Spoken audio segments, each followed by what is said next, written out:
하나님의 말씀은 디도스 1장 12절입니다. 그레데인 중에 어떤 선지자가 말하되 그레인들은 항상 거짓말하는 악한 짐승이며 배만 위하는 게으름쟁이라 하니. 아멘. 그레데라 하는 지중해 섬이고 요새는 그레테라고 이야기합니다. 그 주민 중에 한 사람이 그레테 사람들은 항상 거짓말장이다. 다시 말해서 모든 그레테 사람은 다 거짓말장이며 거짓말만 하는 사람들이다. 누가 이야기하느냐? 그레테 사람이 이야기하는 거예요. 한국교회 이단이다 라는 말을 누가 하느냐? 한국 교인 중에 한 사람이 한국교회는 이단이라고 했을 때 그렇게 말하는 네 말이 참말 같으면 그럼 니는 그 이단 아니네 이래 되니까 문제가 되고, 그 사람은 항상 거짓말 한다 그렇게 하는 말이 거짓이 되어버리면 자기 말의 모순이 발생되는 거예요. 사도 바울께서 이 말씀을 이야기하는 것은 어떤 선지자라고 이야기를 했어요. 여기서 우리가 알아야 될 것은 그 시대에 그 장소에 해당되는 사람이 자기 자신을 향하여, 자기 자신이 속한 그 시대와 같은 동료들을 향하여 다 거짓말쟁이고 다 가짜고 엉터리야 라는 말을 과연 인간으로서 할 수 있느냐 하는 겁니다. 인간으로서는 못합니다. 인간으로서는 할 수 없어요. 인간들은 거짓이다, 잘못됐다, 콘치해야 돼, 반성해야 돼 하면서 그렇게 이야기하는 그것은 자기가 참되고 바르고 이거는 진리 전제로 해서 그런 이야기하는 거예요. 그러한 인간 세계의 한계가 예수님 오심으로 말미암아 그 인간 세계의 한계가 깨어져 버리는 거예요. 예수님이 말씀하시기를 너가 아비는 마귀다. 다시 말해서 너는 마귀에서 태어난 자다. 또는 다른 말로 하면 네 마귀 지시받고 살아간다. 모든 정신은 마귀로부터 지시받고 그대로 살아간다. 예수님이 이야기했을 때 유대인들이 너는 그러면 옳다는 증거를 대봐. 그 말하는 네가 옳다는 것을 증명해봐 라고 해요. 근데 주님은 증명을 안 합니다. 나는 사람한테 증명을 받을 필요가 없다. 너가 아비는 마귀다. 주님은 증명을 받을 필요가 없다. 그때 유대인들이 예수님의 말이 진짜인지 거짓인지 그 당시 유대인들 입장에서 확인하는 방법은 예수님을 죽임으로써 메시아냐 메시아 아니냐를 구분하는 방법을 사용한 거예요. 그래서 예수님을 죽였습니다. 메시아라고 우기니까, 구원자라고 우기니까, 자기를 하나님으로 우기니까 하나님이 죽을 리는 없을 거 알겠습니까? 그래서 네가 하나님이라면 우리가 만약 너를 죽이려고 할 때 갑자기 천사가 와서 죽이지 마, 이 사람은 하나님이야, 이 사람은 메시아야 이렇게 막을 건데 우리가 그 막는 현상, 이 사람은 하나님이야 우리가 좀 보자. 유대인들은 구름 타고 오신다는 메시아 우리가 좀 보자. 예수님 하신 말씀이 너희들 내 구름 타고 오는 걸 보게 될 거야. 구라를 쳐도 어느 정도지 아무리 봐도 행색이 초라한데 무슨 구름을 타고 와요. 자기가 하나님이래요. 나와 아버지는 하나다. 그러니까 이게 환장할 지경이에요. 자기가 하나님이라는 겁니다. 유대인들은 병 좀 고치고 귀신 나갔다는 소문 듣기니까 유대인을 봐서는 뭐라도 된 줄 알고 이제 착각하고 있다. 그렇다면 우리가 너 죽여버린다. 유대인을 그렇게 하니까 예수님 하신 말씀이 그래 죽여라. 나는 죽기 위해서 태어났다. 이래 이야기하니까 그래서 국가 질서, 사회 질서가 이래서 방치해서는 안 되겠다. 죽여 없애자. 원래 안 죽이려 했는데 로마 쪽에서 로마 당국이 보니까 예수 중심으로서 새로운 종교운동이 일어나게 되면 로마의 국가라는 존재 그 지배 자체를 부정하게 되는 거예요. 일제시대 때 만약에 종교운동 벌어지면 가만두지 않지요. 로마의 국가에 의해서 질서 잡혀야 되는데 사람들이 예수 말을 듣고 국가 말을 안 들으면 나라 꼴이 되겠습니까? 안 되지요. 그러면 국가로서는 정당한 행정 조치를 해야지요. 그래서 죽여버리는 겁니다. 사회문란죄로, 정치적 혼란을 야기했다는 그 죄로. 그래서 예수님을 죽여서 또 행여나 예수님이 거짓말을 하기를 사흘 만에 살아난다 소리 듣기 때문에 로마 군인까지 또 배치를 해가지고 세상에 무덤을 왜 지킵니까? 무덤에 들어가서 이미 죽은 자예요. 그러나 혹시나 살아날까봐 지켰거든요.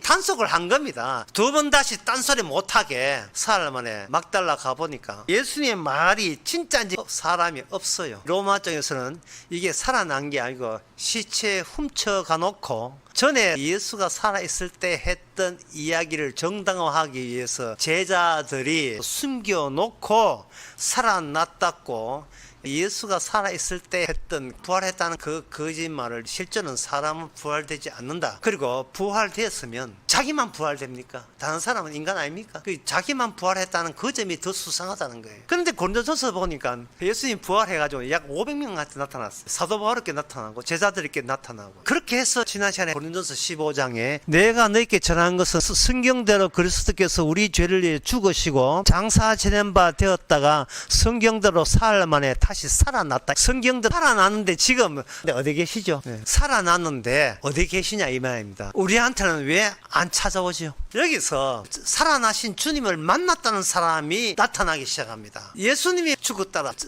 나타나서 인간은 항상 모두가 다 거짓말쟁이고 거짓되답고 이야기했어요. 오늘 본문 그대로입니다. 살아나신 예수님을 만나고 공통적으로 하는 이야기가 이구동성으로 다 거짓되다는 거예요. 그럼 다 거짓된다면 이 세상은 다 거짓말쟁이고 다 가짜고 엉터리고 죄인이라면 그렇게 생각하는 그런 말하는 너는 뭐냐는 게. 그래서 살아나신 예수님 부활을 만난 성도들의 특징은 뭐냐? 나도 거짓되고 가짜다는 겁니다. 놀라운 사실은 나는 이미 죽은 자로 살아가고 있다는 거예요.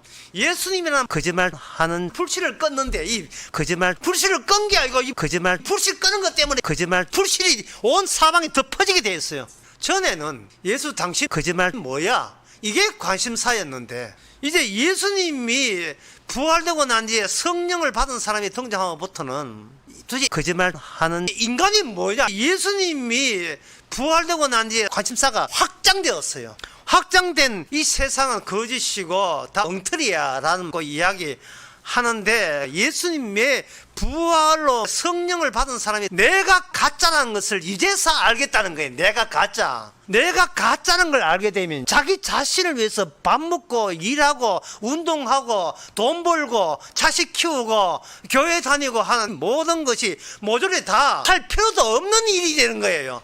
내가 살아야 될 이유가 내한테는 없다 이 말이에요. 내가 더 살아야 될 이유가. 그러면 살아야 될 이유 없는데 네 왜 사냐? 이건 부활의 힘으로 산다는 겁니다. 성령을 받은 사람이 사는 그 모습이 갈라디아 6장에 보면 그러나 내게는 우리 주 예수 그리스도의 십자가 외에는 결코 자랑할 것이 없으니 그리스도로 말미암아 세상에 나에 대해서 십자가 못 박히고 내가 또한 세상에 대해서 그러하니라. 내가 또한 세상에 대해서 십자가 안에 있다. 내가 살겠다는 것은 나는 내 죽음을 못 벗어나요. 성령을 받은 사람이 십자가 바깥으로 내가 나를 벗어날 수가 없는 처지에 있는 겁니다. 내가 죽었다는 사실은 예수님의 부활로 말미암아 이미 확증이 난 확실한 현실이 되고 만 거예요. 그러니까 니 왜 사냐 물으면 나 가짜거든, 나 거짓이거든, 나 엉터리거든, 좀 더 구라거든, 나는 죽음 마땅하거든. 이걸 간추려서 말하면 이렇습니다. 거짓이란 끝이 오지 않았기에 나타나는 현상이에요. 끝이 오지 않았기에 나타나는 현상.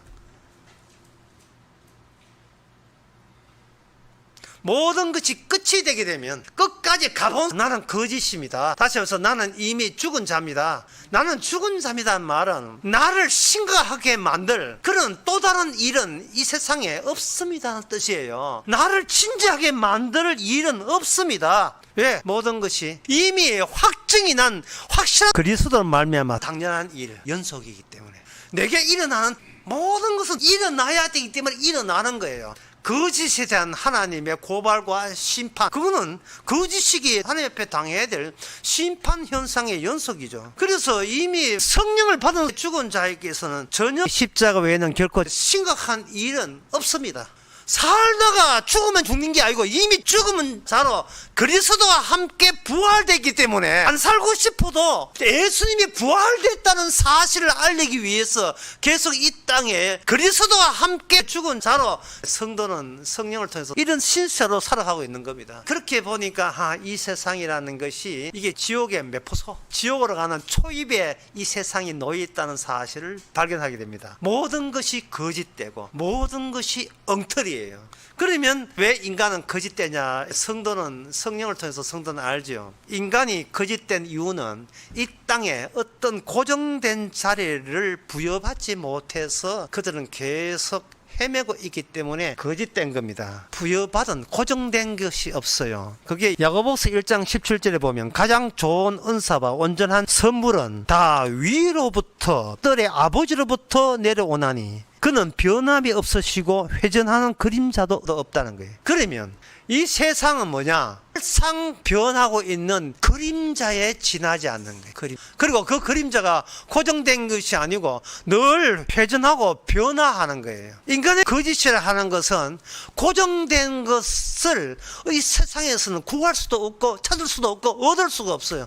이 세상에서는 고정된 것은 없어요. 인간은 자기에 대해서 모른다는 거예요. 아무리 탐구하고 연구해도 고정된 나가 요거다라고 잡을 수 있는 게 없어요. 그걸 평생을 그렇게 살아도 내가 누군지를 확정된 정답은 우리 자신이 발견할 수가 없습니다. 모든 게 반대는 사실은 똑같아요. 선의 반대가 악이 아니고 선이 악이고 악이 선이에요. 똑같습니다. 나의 거짓을 타인이 갖고 있고, 그래서 주님께서는 십자가를 고정되는 것으로 해서 십자가로서 다 이루었다고 했어요. 모든 것을 다 이루었다 선언해버렸습니다. 단언해버렸어요. 해버리고 그 다음에 십자가 이후의 상태에서 세상을 보는 안목을, 자기 성도에게 성령을 보내서 세상을 보는 안목을 준 거예요. 모든 것이 회전하는 그림자, 이 모든 것이 끝장이 났어요. 회전하는 그림자라는 말은 이 야고보서 이야기하는 건데 해시기를 이야기합니다. 회전하는 그림자라는 말은 위에 빛이 있었고 그 빛이 지상에 비추면 빛에서 이 지상에 회전하는 그림자, 많은 그림자를 양산했다는 뜻이에요. 이 세상에는 그림자하고 아무리 연구하고 대화하고 찾아봐야 그거는 빛이 아니고 그냥 그림자 쪼가리에 불과하다는 거예요. 이 세상의 모든 학문이 신화이고 철학이고 과학이고 문학이고 다 예술이고 다 마찬가지예요. 모조리 그림자입니다. 거짓이에요. 십자가에 대해서 아는 사람 아무도 없습니다. 십자가가 영원히 다 이루었다 하는 것이 진짜 다 이뤘고 확정된 것이라는 것을 아는 사람은 아무도 없어요. 아무도 없는데 십자가에 부활되고 난 뒤에 주께서 성령을 보내주니까 비로소 십자가 이후에 십자가 안에 있는 다 이루어진 선언이 왜 그게 확정된지를 성령을 받은 자만, 십자가 이후에 받은 자만 그것을 이야기할 수 있다. 이건 이렇습니다. 우리가 주님하고 헤어지고 난 뒤에 주님과 만나는 것이 아니고 전에 우리가 주님과 헤어져 있는 상태라는 것을 알 수가 있는 거예요. 이 모든 것이 거꾸로인 거예요. 예수님의 성령을 받고 난 뒤에 그때 나는 내 혼자 살아왔구나. 주님과 만난 적이 없구나. 주님과 헤어졌구나. 왜 주님과 헤어졌는가? 그것은 내가 거짓이 아닌 존재로 되기 위해서, 나를 확정하기 위해서 내가 이것은 영원한 내 자리야 라고 그 고정된 자리를 찾고자 했던 거짓, 그것이 바로 죄가 되는 겁니다. 그게 거짓이 되는 거예요. 인간은 선악과를 따먹었다 했지요. 선악과를 따먹기 때문에 인간은 선은 취하고 악을 버리기를 인간은 애쓰고 있습니다. 그런데 죄를 안 짓기 피하는 방식이 죄입니다. 죄를 안 짓기 위해서 애쓰는 그것이 바로 죄예요. 선에서 악을 가도 악에서 선을 가도 둘 다 죄인데요. 둘 다 죄예요. 다른 세계로 넘어가지 못하고 막혀 있습니다. 부활의 세계로 넘어가지를 못해요. 그래서 주님께서 인간에게, 인간 세계에 떠나면서 마지막 보여준 고정성은 뭐냐? 바로 피의 고정성, 무덤입니다. 자신의 무덤입니다. 무덤의 고정성이죠. 그 무덤의 고정성 이후에 주께서 부활하셔서 우리 인간은 아무리 해도 자기 무덤을 향하여 질주하고 있는 인생을 산다. 그것을 비로소 발견하게 되죠. 이렇게 살아나 저렇게 살아나 죽기는 마찬가지라는 사실을 성도에게 그 성령의 역사로 인하여 인간에게 새로움이 나옵니다. 새로움. 성도에 사는 기쁨, 행복, 즐거움은 딱 하나밖에 없어요. 새로움. 인간은, 성도는 새로움 없이는 못 삽니다. 새로움, 반드시 내가 거짓이라는 사실을 확인하고 덜추어질 때 인간은 그렇게 즐겁고 기뻐요. 내가 살아도 거짓이고 죽어도 거짓이고, 그래서 사나 죽으나 똑같은 문제고 그게 아무런 차이가 없다는 거. 이래도 거짓이고 저래도 거짓이고 이래도 살아도 가짜고, 진작에 죽어도 아무 예통할 없을 정도로 거짓이고, 내가 더 살아 소용없을 정도로 거짓이고, 그것을 아는 순간순간 우리는 이 세상의 모든 건 새로움이 거기에 덮이게 됩니다. 온 천하보다 더 귀한 게 뭐냐? 내가 죽었다는 사실에, 내가 거짓 존재고 가짜라는 사실을 아는 게 온 천하가 귀한 겁니다. 거기서 뭐가 나오냐? 예수님의 언약의 피, 사랑이 나옵니다. 왜냐하면 부활은 죽음조차 이기기 때문에 이 세상에 어떤 일이 벌어져도 예수님의 언약의 피, 사랑이 취소되지가 않습니다. 부활이 취소되지 않아요. 내가 어떤 짓을 해도 부활이 취소되지 않아요. 왜? 그걸 가지고 고정성, 십자가 안에 고정성, 예수님의 무덤 안에 놓여있는 고정성 속에서 비로소 우리는 알았습니다. 내가 바로 그래야 될 사람이고, 내가 가짜고, 내가 거짓말쟁이라는 거, 내가 바로 이단이었다는 사실을 정말 십자가 안에 고정성이 올 때까지 왜 그리 힘들었을까? 내가 아무것도 아니라는 사실을 알 때까지 뭐가 진리인 줄을 알 수가 없어요. 그냥 노력할 뿐이죠. 열심히 노력할 뿐이죠. 인간은 끝은 어디냐? 인간은 끝은 예수님의 죽음이죠. 그럼 죽음 뒤에 가봤나? 끝은 예수님이 죽음이죠. 거짓의 끝은 예수님의 죽음이에요. 예수님 죽음으로써 모조리 다 거짓이구나. 그레데 사람 다 항상 거짓이구나. 항상 이 그레데 사람 거짓이라 하기 전에 이미 갈라디아서 3장 10절에서 사도 바울이 언급을 했어. 무려 율법의 행위에 속한 자는 저주 아래에 있나니 기록된 바 누구든지 율법책에 기록된 대로 온갖 일을 항상 하지 않은 자는 저주 아래에 있다. 갈라디아서 3장 10절입니다. 이거 안 믿으니까 문제지. 안 믿으니까. 왜 이 말씀을 방금 우리가 저주 아래에 있고 우리는 항상 율법의 행위에 속한 저주 아래에 있다는 이 말을 왜 안 믿냐 하면은 이건 살아있는 내가 믿으니까 이게 안 믿겨지는 거예요. 그냥 알 뿐이에요. 그러면 이 성경 말씀은 이미 성령 받은 자만이 납득이 돼요. 이 말씀을 지켜서 구원받는 게 아니고 이미 구원받았기에, 이미 부활의 영을 받았기에 내가 이미 구원받아 저주를 이어질 수밖에 없다는 것이 이게 팩트고, 세상은 지극히 당연하게 저주받 너무나 당연한 겁니다. 살다 죽어야 되고 먹다 죽어야 되고 잠자다 죽어야 되고 이거는 저주받은 세상에서 너무나 당연한 겁니다. 그런데 놀라운 사실은 하나님께서 나는 이미 저주받은 세상에서 주님께서 이미 고정된 것을 주셨다는 사실이에요. 저주받은 세상에서 이미 고정된 것을 주셨는데 예수 언약의 피의 고정성입니다. 피의 고정성. 히브리서 12장 24절에 보면 새 언약의 중보이신 예수와 그 아벨의 피보다 더 낫게 말하는 뿌리 힘이라. 히브리서 13장 12절에 보면 그러므로 예수도 자기 피로서 백성을 하려고 성문 밖에서 고난을 받으셨습니다. 하나님께서 인간에게 줄 수 있는 그 고정성은 주님께서 피 외에는 일체 우리에게 보여준 게 없어요. 인간이 그 진리를 알기 위해서 내가 거짓되지 않고 바르게 살기 위해서 그런 뜻이에요. 그런데 성령 받은 사도는 요한 1장 1절에서 이렇게 이야기합니다. 2절에서 놀라운 겁니다. 태초부터 있던 생명의 말씀에 관하여 우리는 눈으로 본 바요, 주목하여 들은 바요, 우리의 손으로 만진 바라. 이 생명이 나타나신 바 된지라. 이 생명을 우리가 보았고 증거하여 너희께 전하노라.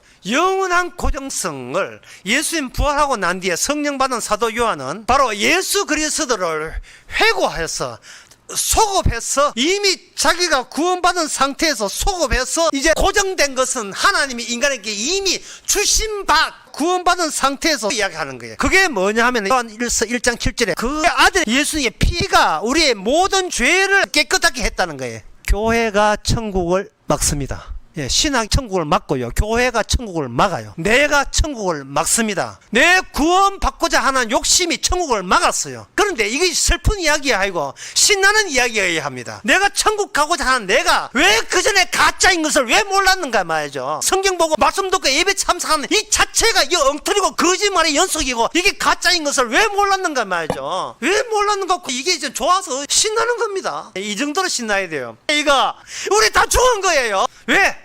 피를 알기 때문에. 그분이 피를 흘렸거든요.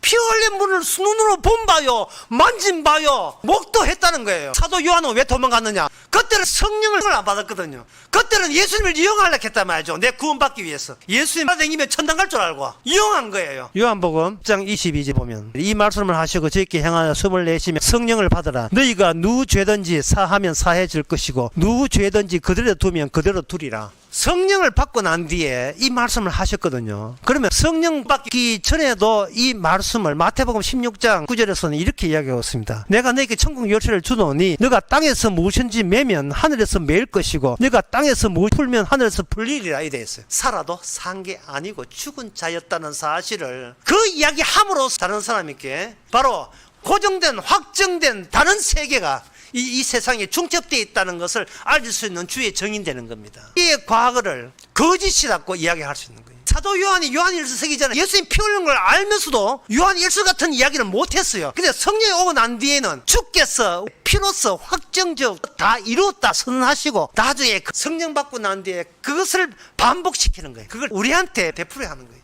이 예수님 피는 뭐냐? 이 예수 피에서 다른 데 관심 두는 것은 다 지옥 가는 거예요. 우리가 얼마나 거짓됐으면 주께서 피를 흘리겠습니까? 그래서 히브리서에서 언약의 피를 모독한 자, 그건 다 지옥 가는 거예요. 예수님 언약의 피, 그게 최종적인 언약이에요. 내 살과 내 피. 왜 흘렸겠습니까? 피 흘려도 사도 요한은 몰랐죠. 나중에 성령 받고 난 뒤에 부활의 영을 받고 난 뒤에 그 피였어. 그게 생명이었어 라고 아는 거예요. 그 피만이어야 하는가? 그것은 몽땅 우리가 거짓이기 때문에 그렇습니다. 그 거짓임을 늘 발췌하기 위해서 우리는 이 땅에서 그림자로 살아가야 되는 거예요. 이 땅에서는 예수 그리스도의 유일성 드러내기 위해서 세상에 있는 모든 것은 다 아무것도 없는 실체라고 하지만 없는 거예요. 없는 그 속에서 그 실체가 인간의 육신 안에 육신한 모습으로 그림자의 형태를 보이게 됩니다. 그러면 예수님께서 이 땅에 오셔서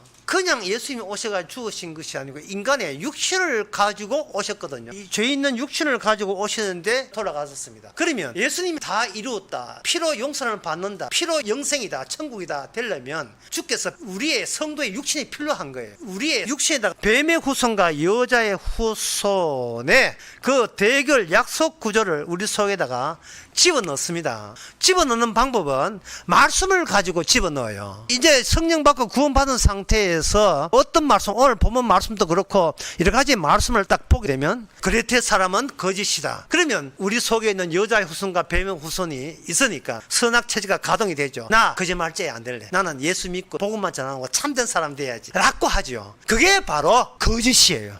왜? 그게 거짓인가 날마다 하루하루 살아가면서 확인할 때마다 나오는 게 뭐냐? 새로움이에요. 내가 이토록 그게 거짓인가 나올 때마다 새로움이 같이 덩달아 나와. 이게 바로 나는 구원받았어, 이제는 나는 성령 받았어 하면서 내놓는 모습들이 내가 거짓한 생각을 못하고 이제는 내가 새 사람 되었으니까 나는 거짓이 아니라고 우기는 거예요. 구원한 이유가 아직도 남아있는 그 거짓된 것을 딸딸 죽을 때까지 끌어내기 위해서요. 그것이 성도의 새로움이고 즐거움이고 사는 보람입니다. 나의 오만과 나의 교만의 끝은 어딘가? 싱글벙글 하면서 기쁘게 맞이하는 거예요. 나의 상대방 이용하기의 끝은 어딘가? 내가 하나님 이용해 먹는 그 악마의 본성 끝은 어딘가? 그거 하기 위해서 우리가 아직도 즐겁게 살아가고 있습니다. 그 악마의 본성 그거는 우리가 몰라요. 근데 사태를 일으키게 되면 거기서 비로소 나의 거짓이 주는 즐거움을 우리가 만끽합니다. 이래서 피구나. 이래서 피가 고정성이고 무덤이 고정성이고 구원받은 내가 고정성이 아니구나. 나를 믿지 말라고 주께서는 구원하신 거예요. 우리가 어느 정도는 거짓말인지 내가 거짓말죄이고 지금도 잘했다 못했다 선악구조. 우리 속에는 뱀의 후손 그 악마의 본성 내가 나를 믿어서는 안 된다는 거예요. 도대체 종교단체가 뭐가 문제입니까? 옳은 것을 추구하기 때문에 문제인 거예요. 옳은 것이나 악한 것이나 둘 다 악한데 그걸 모르고 옳다 악하다 백날 해봐야 나는 그 악마의 본성 못 벗어나요. 그거는 성령께서 하시는 거고 그건 피의 능력이 하는 거예요. 옳다 그러다 옳아도 악이고 그러다 한 것도 악이에요. 우리는 항상 그레테 살아요. 다 거짓말쟁이고 항상 거짓말쟁이니까요. 아무 차이 없습니다. 우리는 이 땅에서 무슨 짓을 해도 어느 것이 진짜 내 뜻을 담은 짓인 것을 다만 거짓임을 밝혀서